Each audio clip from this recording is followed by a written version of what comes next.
Welcome back to the APSCC 2020 webinar series. I'm Christopher Slaughter, your MC for the series. Today, the subject is COVID-19, 5G, and the cloud. What's ahead for the ground systems segment? So all of those things are going to be discussed today in our panel discussion and worked into the future for the ground system segment. Joining us today as the moderator for the discussion is Luc Palerme from NSR. He'll also be joined by Alvaro Sanchez from Integrasis, by Thierry Palanche from Safran, and Abhay Kumar from Gilat. Take it away, Luc. Hello, everyone, and welcome to the panel COVID-19, 5G, and the cloud. What's the road ahead for ground equipment?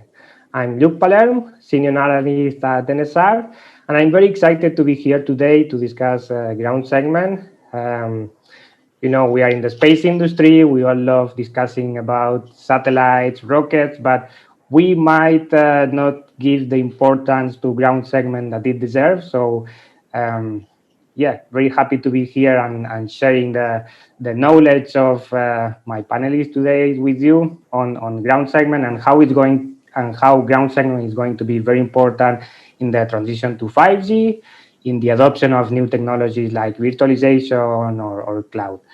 And I'm very happy to have a very diverse panel today.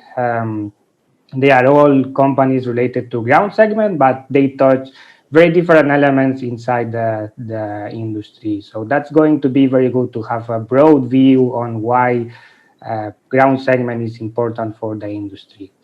So I would like to introduce Alvaro Sanchez, CEO of Integrasis. Hello, Alvaro.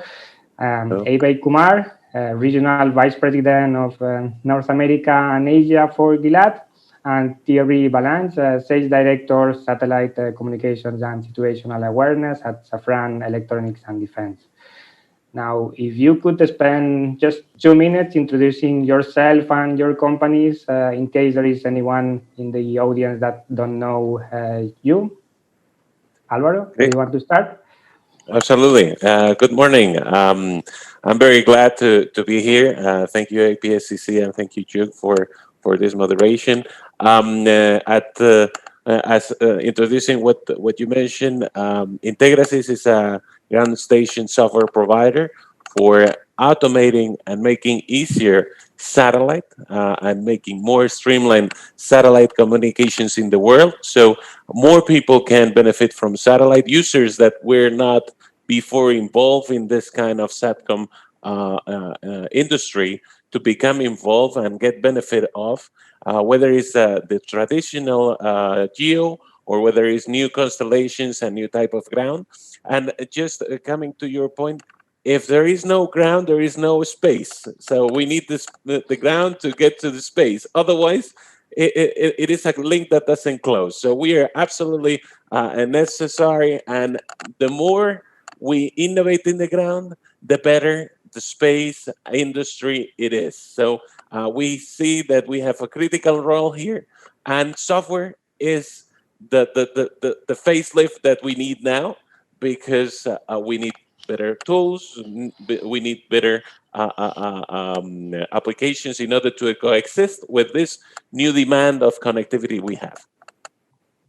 Thank you, Alvaro. And I like your focus on expanding the satellite industry towards non-traditional satellite users. Abhay, do you want to speak a bit about Gilat and what you do? Sure. First of all, good morning, good afternoon, good evening to everybody. Thanks to APSCC for inviting me to be on this panel. I'm very happy to be on it. Gilat, I'm in Gilat. I actually manage the entire Asia Pacific region, and which spans from Australia to Japan.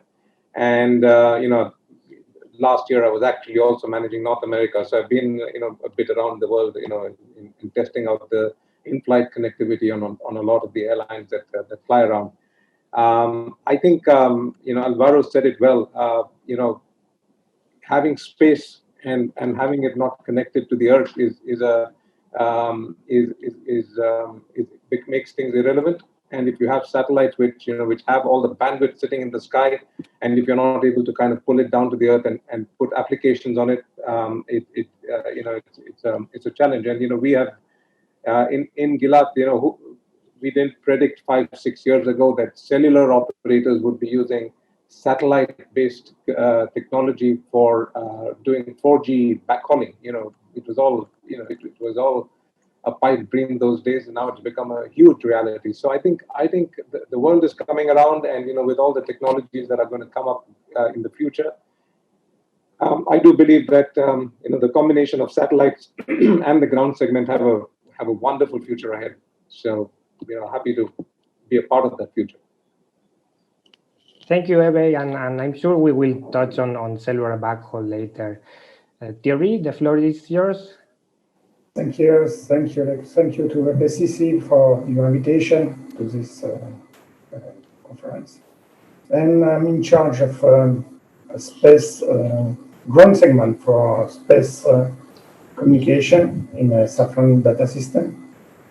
And we are on ground, as Alvaro was saying, offering solution for everything relating to communication, which was on GEO mostly, but now it comes to LEOs, and it's a big challenge for all our community. So we're going to develop this, I believe, during this conference. And so we see also big new opportunities in space surveillance as it's become crowded. Then interferences and collision and things should be avoided, even predict in order to have a operation working correctly on the ground. So I would be very happy to discuss with you on all those new techniques, new words, and about the COVID situation. Thank you. Okay, great. So yeah, what a year 2020. So the world is obviously different today than 1 year ago with all the COVID-19.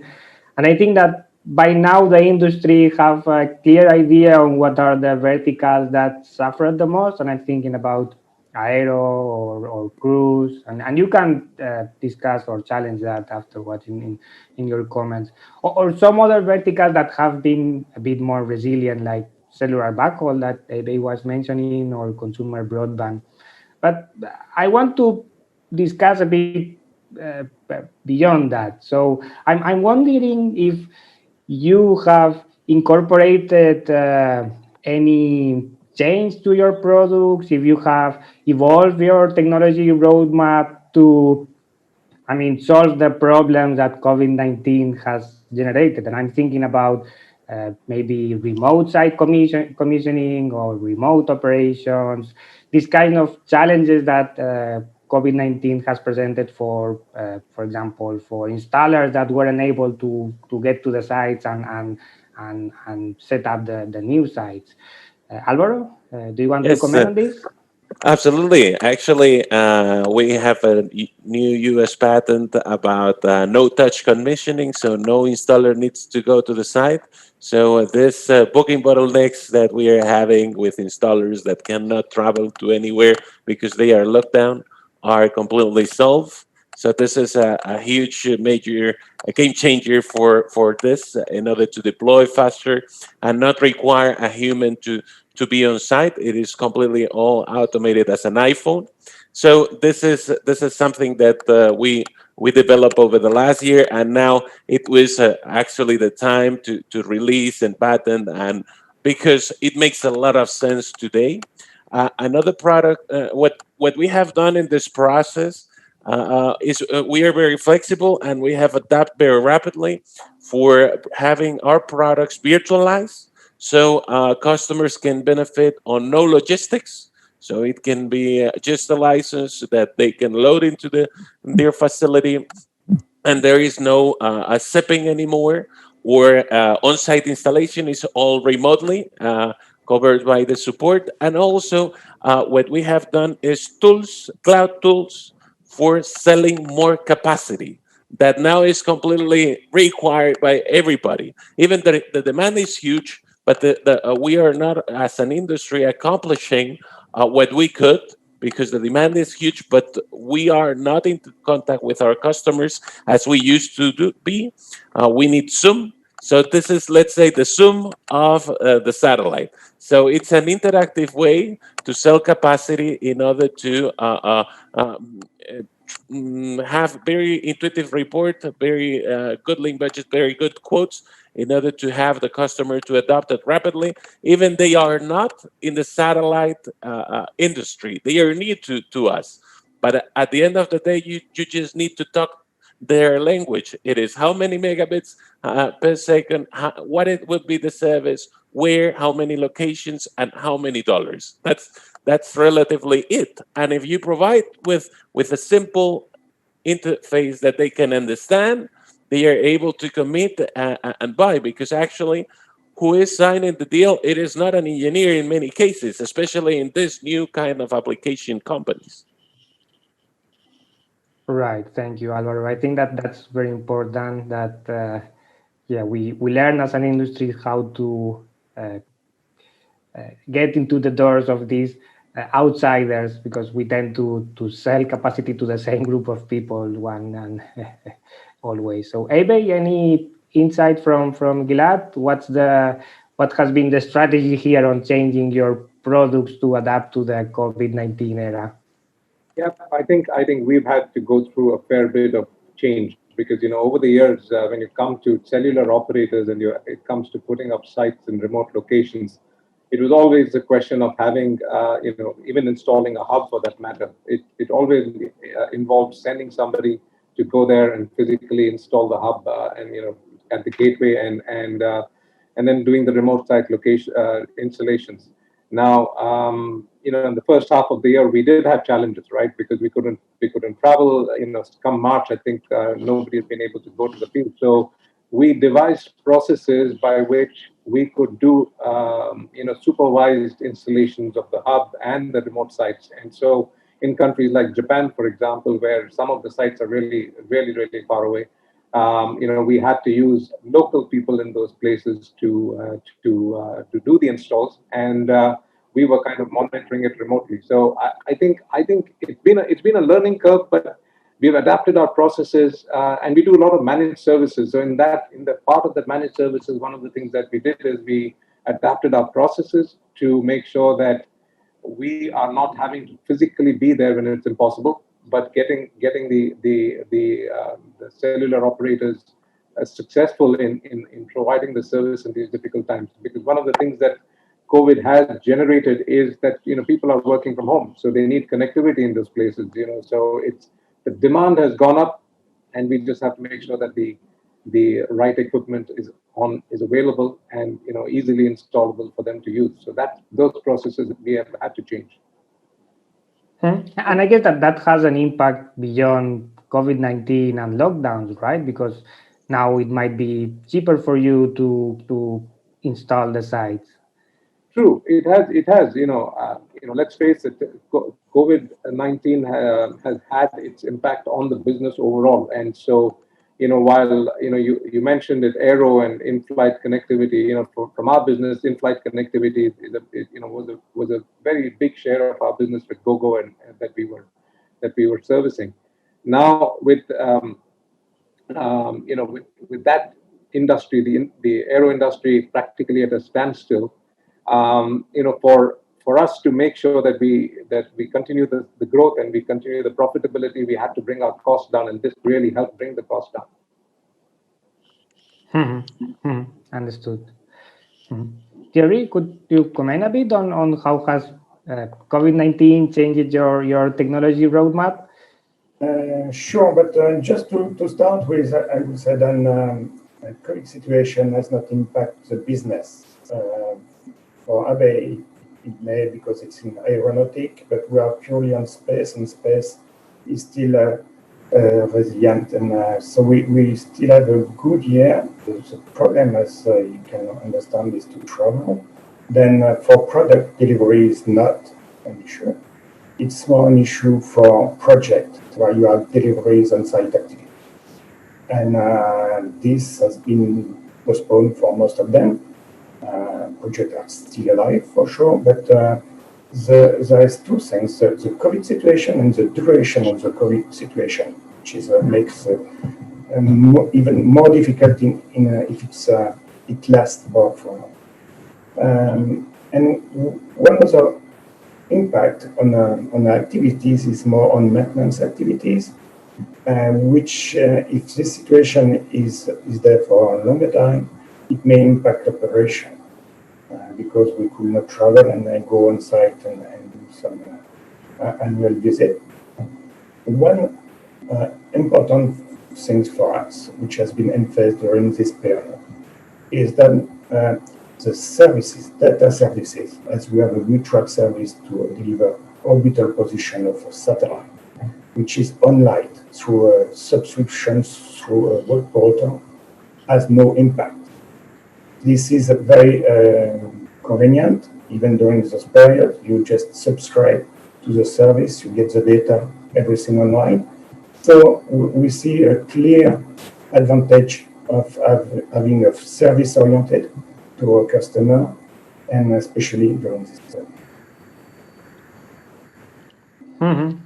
That's very interesting. So it seems that there is a common theme here on how the industry has adapted to COVID-19. It's adopting new technology like virtualization and cloud, and as Alvaro mentioned before, so putting the emphasis on software. So could you expand a bit on that? I mean, the ground segment has traditionally been very hardware oriented. So could you comment a bit on how are you incorporating those software products, those cloud mindset into your future designs and offers? Absolutely. So basically, everybody needs to, for the space to be cost effective and the constellations to be cost effective, to have thousands of Earth stations with thousands of related hardwares, with thousands of related remotes. You cannot have many kind of hardwares in a given remote, or it needs to be all integrated and or virtualized. Also, teleports need to be less smaller, I would say, with less equipment. So virtualizing products enable that for us. For example, it helped us quite a bit that last year one of our customers, Chimera, virtualized one system for us, and we saw the light. It was like, oh, you just took 1 hour to virtualize a system. Why didn't we do that before? So this year we have virtualized them all. It is very, very, actually it is very simple, and it has great advantages. So I wish I would do it before, and it enables people to utilize also from many places. One of our we are looking at how to become the CAPEX, OPEX, because the industry demands that, as many other industries do.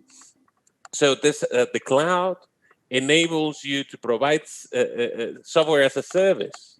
So this is one of the ways that we foreseen our new business or a new, let's say, a part of the business of software as a service, because there is a lot of people demanding it, and we want to serve them.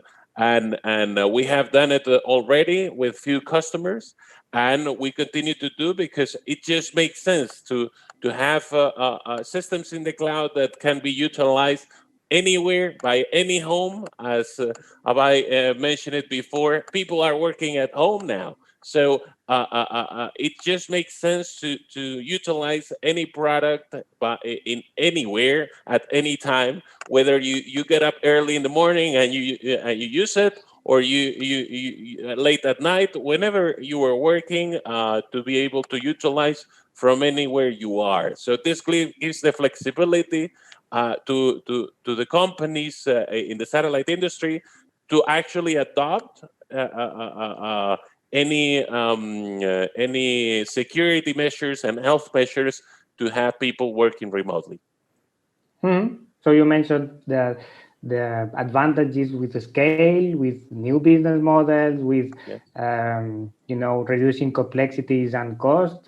Ebe, Thierry, would you agree with that? Any particular input from your side?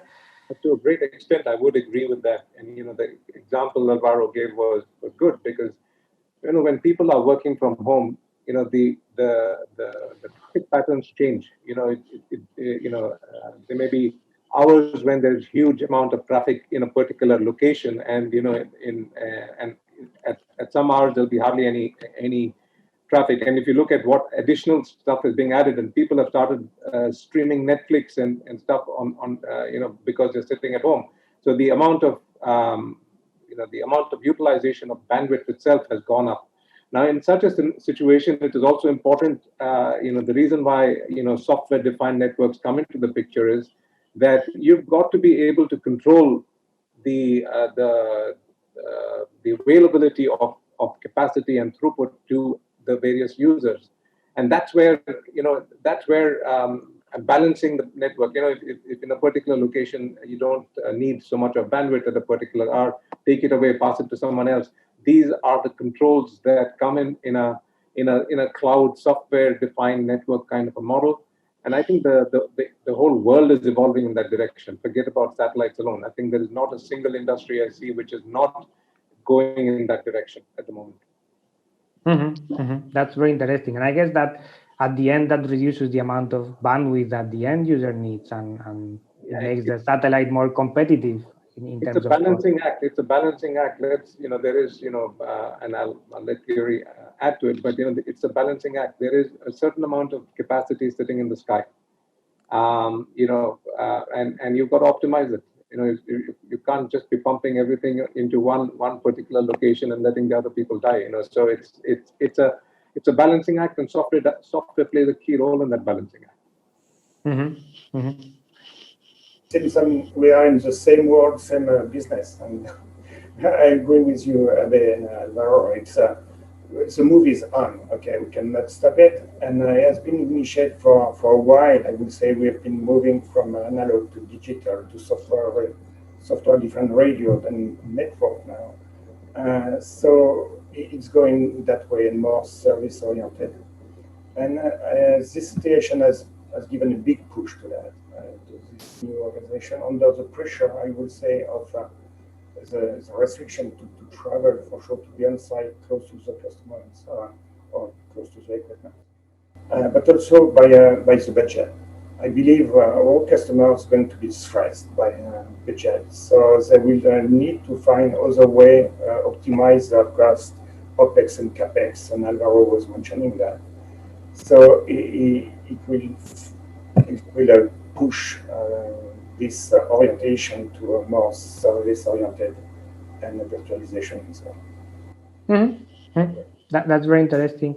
And is that, that transition to the cloud, adoption of virtualization, is that changing your business model? I'm thinking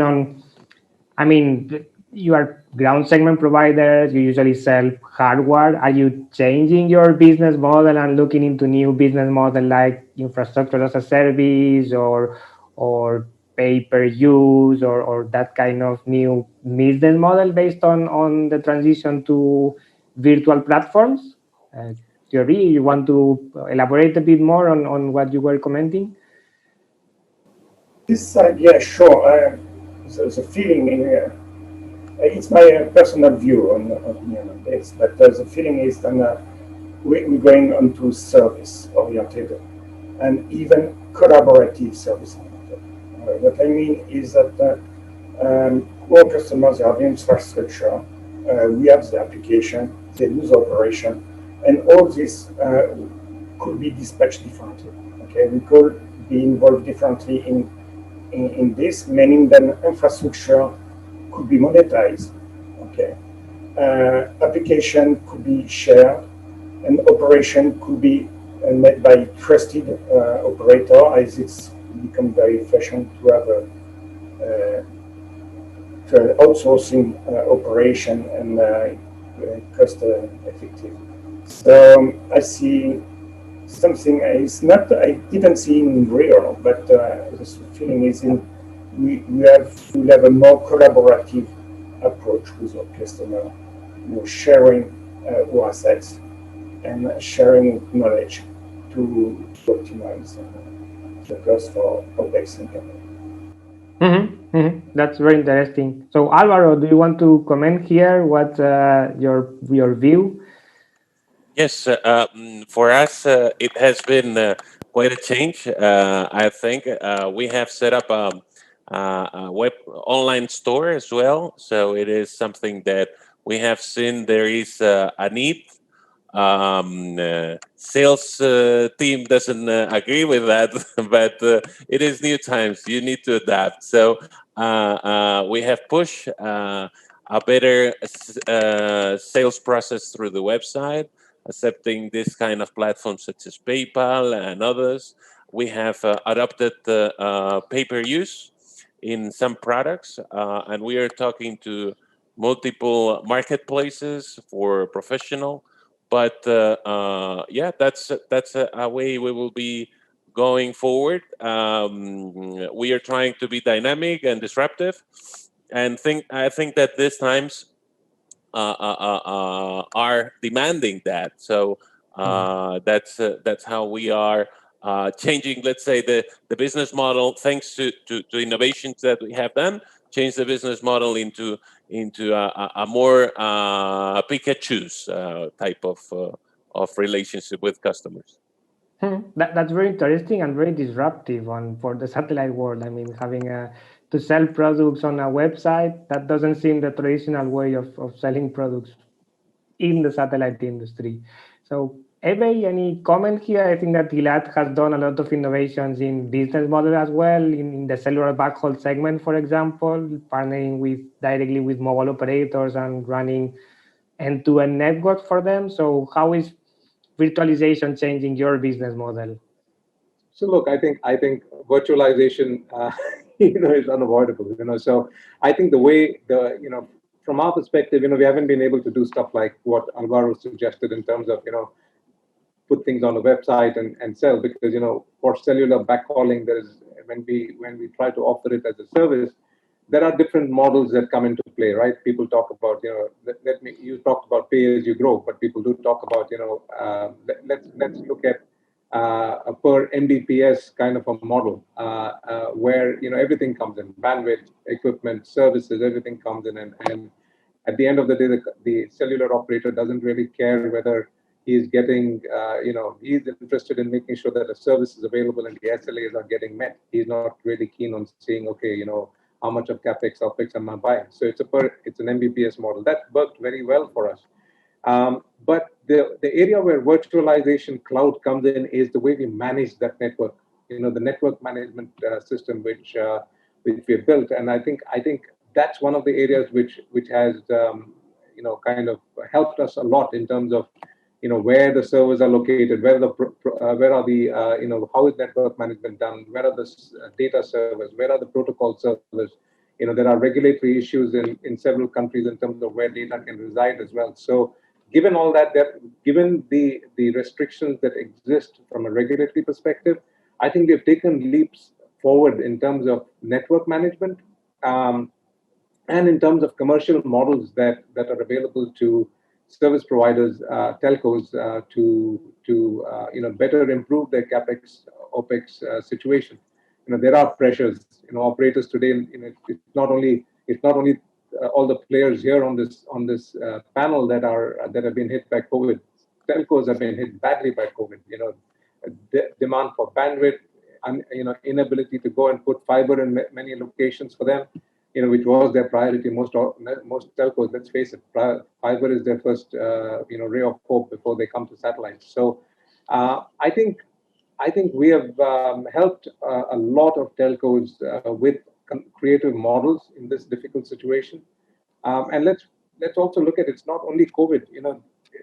There's this wonderful effect called La Nina, which has thrown typhoons across, many countries across Asia. Hammered the Philippines, for example. And then, it's important to make sure that the services keep up, and the network management system is able to track and tell them where there is an issue, so that services can be provided.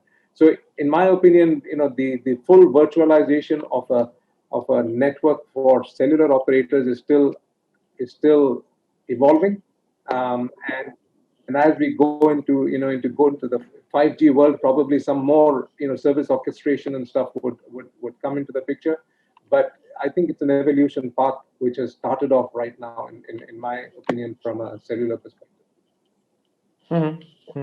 And I like that you bring the 5G topic, because with all the noise around COVID-19, we might have lost sight of a big inflection point in 2020. That's the materialization of 5G. That I personally think that it's going to have a big impact in the satellite industry, for allowing the satellite industry to move from a niche use case to being part of the mainstream telco ecosystem. And some of you, like Alvaro, mentioned that before, how we can open the satellite industry to the mainstream telco ecosystem. But before discussing on 5G, I would like to discuss a bit on the previous G. So on one hand, we have a massive digital divide out there, with a lot of people not being able to connect to the network, but satellite is still a niche actor there, and it could solve the problem of coverage. But the truth is that, as Ebe was mentioned, we are still a niche industry, and they prefer fiber. So what are the lessons learned from the previous Gs that can be applied to 5G? Alvaro, do you want to? Yeah, one of the work we are doing during this pandemic, let's say March, was everything stopped everywhere except Africa. Africa was actually quite active. So we work with few of the backhaul providers through satellite in this let's say phase of March to June, and the provider is Orange in this case, and they are quite active in that region, providing a lot of backhaul, and as well as AT&T is doing in other places, and it is a huge business that drives huge capacity, that drives to bridge the digital divide, because you can bridge the digital divide by rural connectivity through VSAT, or rural connectivity through 4G, 3G, 2G that now works today. I have 5G in my phone here in Spain in the city center, but I don't have it 5 miles from the city center. So all these Gs need to be deployed prior to have the 5G, which the area of coverage is even smaller. So what I would suggest is satellite can play a critical role in the telcos, can drive a lot of traffic for satellites through flexible and dynamic ground systems, as Ave mentioned before, in order to grow this industry again. But yes, this kind of 2G, 3G, and 4G are now being deployed very rapidly, and need to be deployed even more rapidly for covering the need that everybody has when they are locked down at home, or when they are working remotely, or in order to not stop the global economy. Because for a few months, we were focusing in one area, which was Africa. Then we came back to Asia, and we put a lot of effort in Asia, because Asia was starting to come back again. Then the States, and we have been drifting through the world remotely, but it has been activating and deactivating the economies during this past 9 months. So if you pick the time right, you manage to do some business, and then you need to pick another area and another time for doing another business. I think that this has been a good year for us. As Abi mentioned, most of the companies have been affected. In September, we did the last year numbers, the 2019 targets and numbers. We made it in September. So we actually are growing, and we are doing quite well. And this is thanks to be flexible. And also, this year, customers want to have special things, customized things. So one of the areas that we have to grow the most this year is making products special to tailor needs. So we listen to the customers. We want this, and we built it. So this has been a pretty good time. That we managed to not delay projects because we try to bring people to the office with health measures. But yeah, a lot of people are working in the office, and we are being effective thanks to that. And nobody have been infected by COVID except myself, that I did, and I was in the hospital, and I cured, and now I'm 100% recovered. But during the hospital, the only thing that I could use was this. So connectivity is more needed than ever before, because it's the only way to interact with friends, is the only way to interact with customers or partners. So that's my take. Thank you, Alvaro. I'm glad you are better now. So, Ebe, any Yes. input on the lessons learned from the previous years, and how GLAD, that has been very active on the backhaul arena, can share with us? Sure. Firstly, Alvaro, great to see that you're back on track. Please stay healthy. It's very important in these difficult times. Let's take a step back and look at 2G, 3G, 4G, and think about where and connectivity is still in large parts of the world. There are people who are not connected. Huge volumes of people who are still not connected. So was 2G, 3G, 4G the traditional path to success? I don't think so. Because if it was indeed to be successful, the world would be connected. Now, where does satellite come and offer a big benefit? There are two big advantages that satellite brings in. Number one, the time to market. The time to put up a service on a satellite could be a week, in a remote location.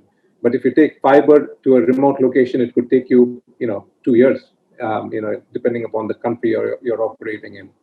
So, for if the world wants to live the dream of saying, I want, the entire humanity connected, satellite is the answer. Did we leverage it 100%? My feedback is no.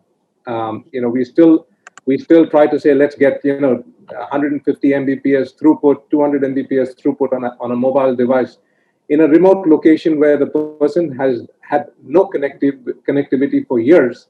Why does he care if you're giving him 5 Mbps throughput or 150 Mbps throughput? So I think we need to get a little real, and when we provide this connectivity.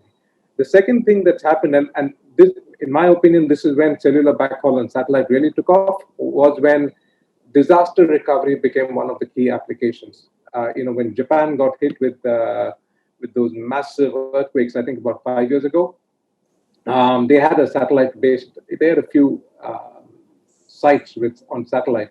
Those were the only sites that stayed up. The entire mobile network for SoftBank collapsed, and that's when they came to us and said, what's the solution that you can build for us? And I think when we built that accelerated model for SoftBank, in my opinion, that's when cellular backhaul really picked up, and SoftBank ended up being some kind of a pioneer in driving, satellite-based cellular backhaul. They've invested a lot of money in a lot of the satellites as well right now, OneWeb and others. But the thing is, I think the key learning that we have to take, and 5G is all about, what is it? Super low latency. Let's do gaming. Those kind of applications. But if you want to really learn and get 5G right, we need to provide the basic ingredients of connectivity. Gaming is for urban areas, but for rural areas, get connectivity up and running. Let people start using, like Alvaro said, let people start talking to their friends on phones. Let them start transacting money on the phones. those are the kind of things that those people are desperate for. They keep cash inside boxes. That's how, in remote villages, people don't go to a bank. Their money is sitting in a closet in a box. When the world is going digital, we need to enable digitization of the world, and that's where I think we have a very key role to play as a satellite industry and revolutionize the way it is used. Then you start looking at gaming and everything else. So that's a very candid, my personal view of the world. So that's the way I see it evolving. Thank you, Amy. Thierry, your insights here, what are the lessons learned from the previous Gs and how we can apply them to 5G? What I see is more try to see from the customer side, okay, what's the situation, to understand better which role we can play in this new world. What we see for several years now is some satellite operators, they move more on the customer side. As you say, it's a niche market. At the beginning, it was B2B market. Then they go more on B2C, and so they are more focusing on the customer. And they put more effort on this side, apparently. And they succeed. The thing is, they have to do even more effort now, with involving more with telco or interacting more with telco. So I believe they're going to continue this effort on this side. The thing is, it's going to give some gaps on the other side. Means on the assets, on the satellite, on the operation, that could may give us some opportunities to play a new role in this side of the activity, as the satellite could become a commodity. Okay, it's something to have to at least at the end. I mean, to deliver data, to deliver service to their customer and make money. Money is coming from the customer. Okay, so it may give us a new role in this new game.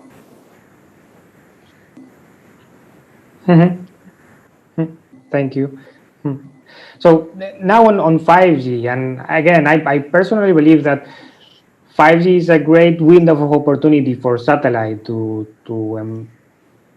seamlessly integrate with the bigger telco ecosystem. So how can we achieve that? How can we achieve that vision of being part of the greater telco ecosystem and not capturing just the 1% of the telco market, but growing that share for the satellite industry? Alvaro, how can Integrasis help in that mission? I'm not sure Integrasis, but I know that FCC is helping many satellite operators on that. I think that at least the price of the series is a little higher, so this will drive a little growth in the industry. But not every satellite operator has the FCC behind. So right now, what we are doing is to enable satellite links, whether there is 5G or not. We have a new contract, 1.5 million euros, I think, a contract from ESA for developing an interference cancellator, which can cancel many type of interferences. One is 5G. So in order to coexist, I remember one time that I was in Mexico, the same telco provider was the same satellite provider. And in the same location, they had multiple antennas. Some of the ones were 3 and 4G, and some of the others were a satellite. They had about 20 to 30 dBs of interferences, which I will mention who. But this kind of technology would be ideal, because if you clean that interference, you don't have it anymore. You don't retransmit. You are able to mitigate that. So in that regard, this is what we are doing to be able to, not only in 5G, which exists and will exist, as well as 4G, 2G, and 3G, which I missed. So this way, you don't get interference from the ground. whether it's C-band, KU, because you clean that, and it's called clean RF. So you clean the interference, and that's how we predict we will be helping not only SATCOM, other industries as well, such as Earth observation or small sat industry. That's very interesting, and I guess that with all the constellations coming, that's going to become a big issue. So, Eve, any insights here on how we make satellite a bigger part of the 5G environment? Yeah, I think what we're going to see over the next few years is the satellite industry will be utilized more and more in the 5G technologies, both in environments of SATCOM standalone as well as when 5G and SATCOM are together. That's what Alvaro was alluding to, where you see multiple dishes at one place.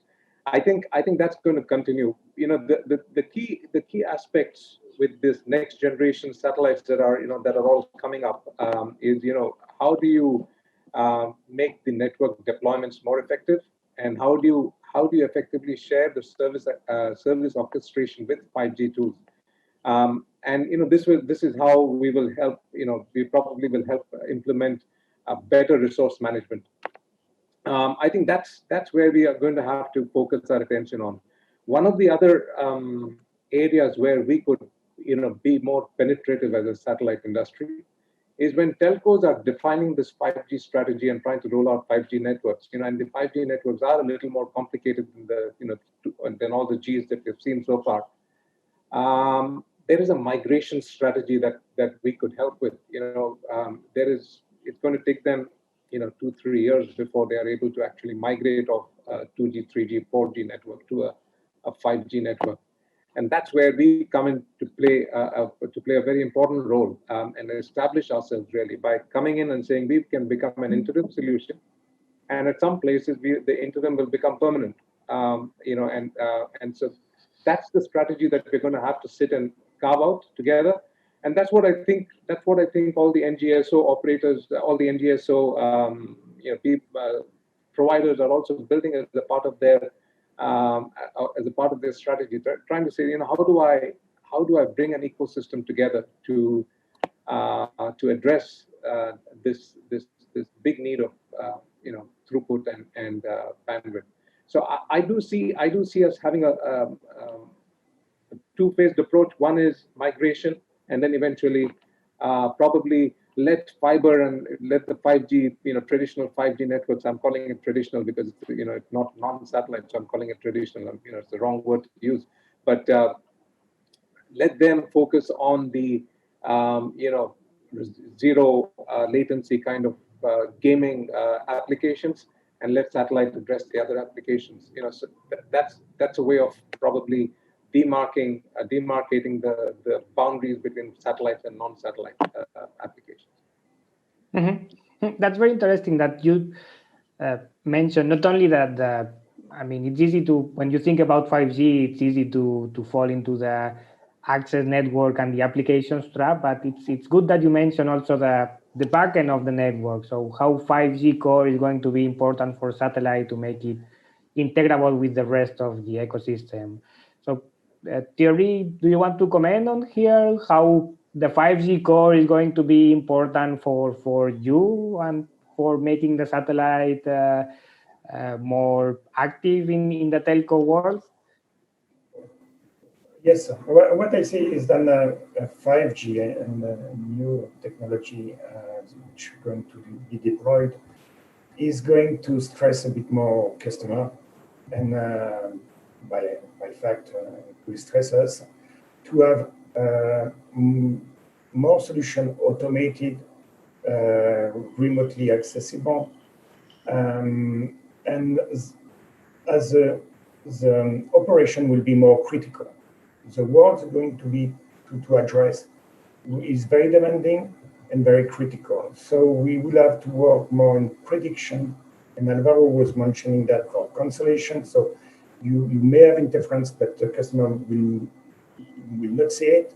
So it's a kind of service approach product which we need to offer to our customer to have uptime very high, because it will be needed for them, and to have a high quality solution, reliable, and to be able to face the new way of operation, as I'm still convinced, then operation will be more likely remotely done or even virtual.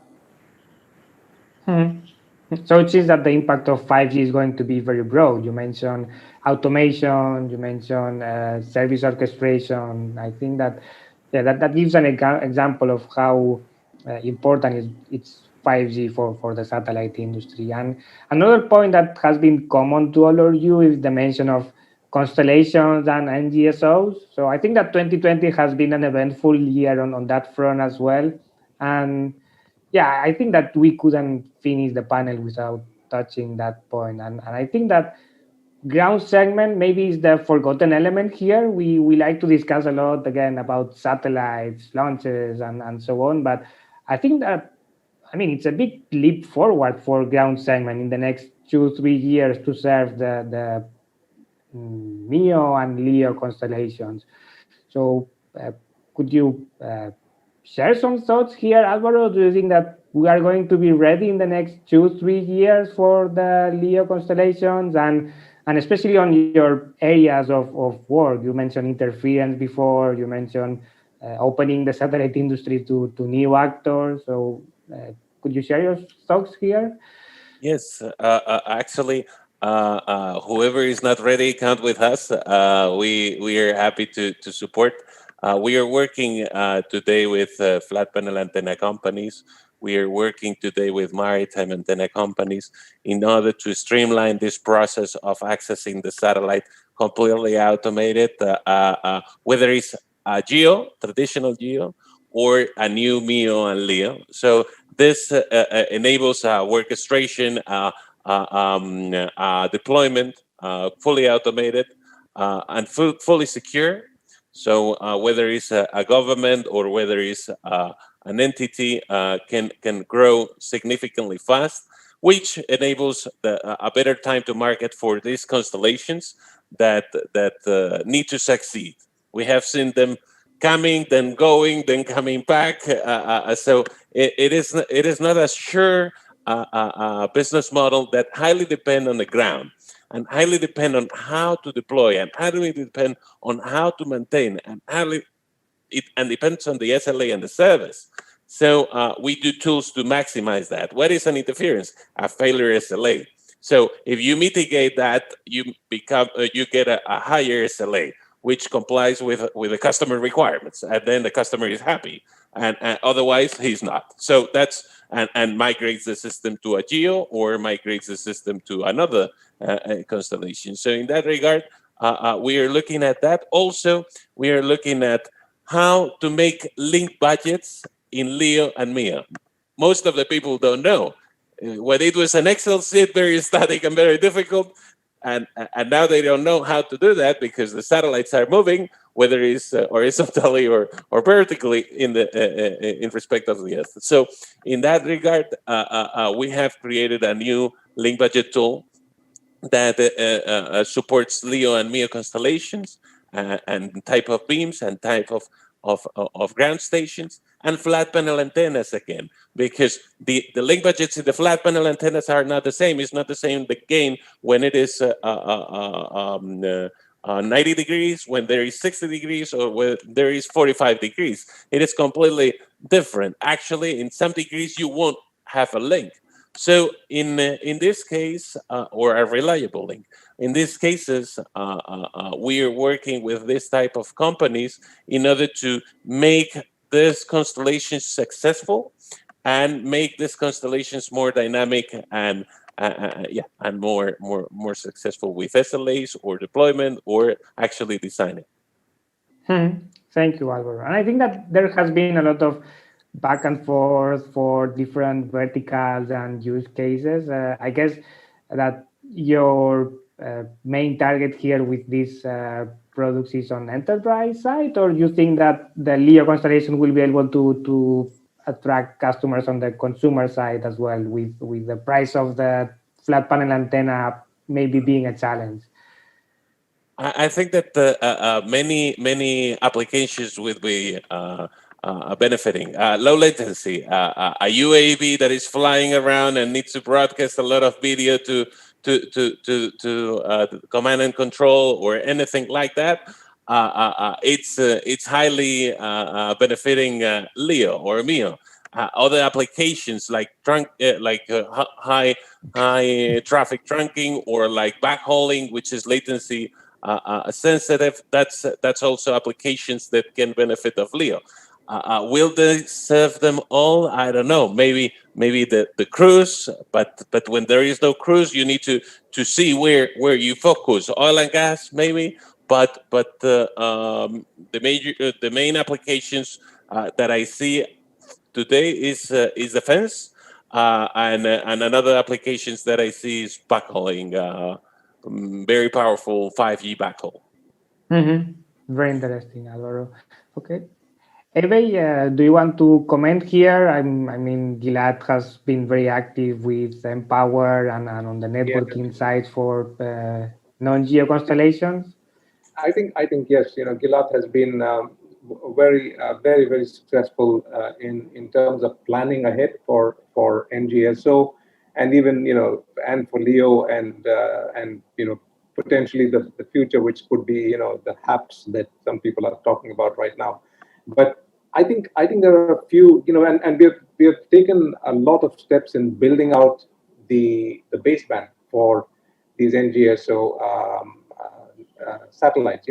That's going to be a critical element. And on top of that, you've got to have big data analytics capability in the network management platform, because NGSO and Leo, whatever we talk about, it has complex technologies. There is beam hopping, there is beam shaping, all these, and to be able to if you don't have the right tools to manage these this capability and make sure that things don't fail as you hop from one beam to the other.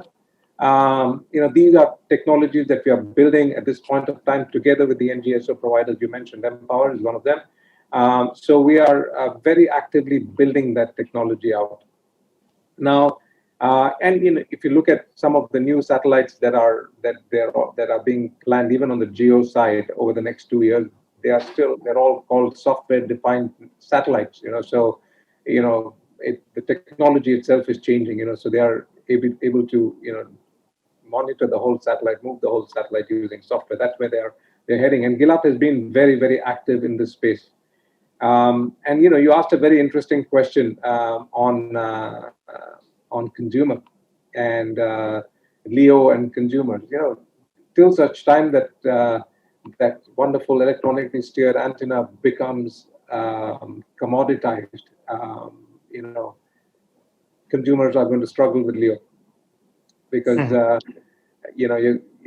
if you want to reach the price points for ESAs to address the consumer, you need volumes of millions. Right, understood. But FCC thinks the contrary with the $8 billion to Starlink. But yeah.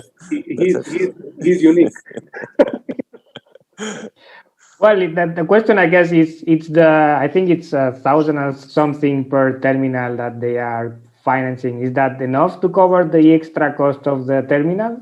The cost of the terminal, if I understood right, if I read the article correctly, it's about $4,500 per terminal is what the cost is. But I think they are trying to promote it at $500 to $750 per terminal. So he's got the muscle, I guess, to put that cost somewhere else. But time will tell. Time will tell how it evolves. Very interesting discussion. So Thierry, Eve, and Alvaro have discussed a lot on the baseband side of things. So maybe you can comment a bit on how we manage the payload and how we manage this very complex network for constellations. Yeah, sure. It was very interesting to listen to Alvaro a bit. And I fully agree with them, I'm sure, about all the innovation we went through recently and how we have to adapt to this. And one main thing I see is, and then we go from legacy market, and we were quite steady, to a mass market, which is a big change for us. Okay, when customer come to us used to come for us for one antenna, two assets, and so on, two units. Now it's hundreds. So it makes completely different approach first on the market side. Now on the technology is very interesting to see all the innovation, lots of innovation, very interesting. And thing is every newcomer, they have their own type of technology or operation, and so we need to adapt to each of those. And we cannot capitalize very much on addressing one or another. So it's another concern on the business approach. Now there are lots of challenge still about optical, about interconnection between satellites. We will have to think to offer a solution for that. And for me, the main concern, as you were mentioning, how will we secure the quality of service in this fully dynamic environment? You have geo-satellite, LEO in-betweens, all dynamic. You have a transmitter. Now you have mobile transmitter, most of them.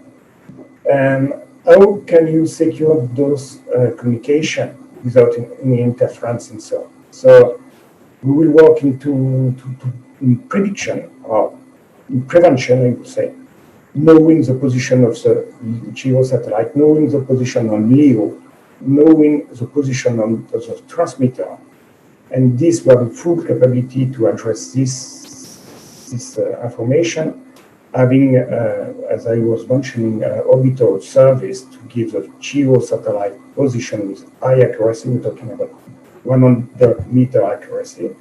We do the same.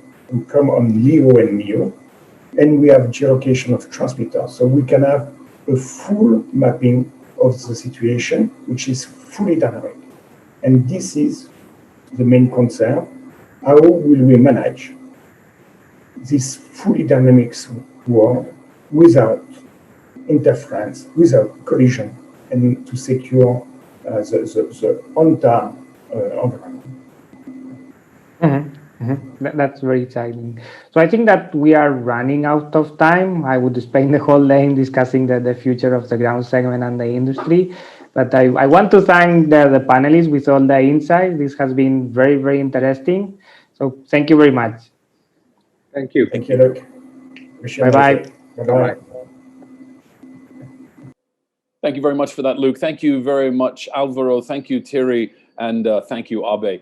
Really a very good discussion and did, in fact, tie together COVID-19, 5G, and the cloud with the ground systems segment. So fantastic, excellent discussion. And again, really appreciate your insights. Thank all of you for joining us for today's session.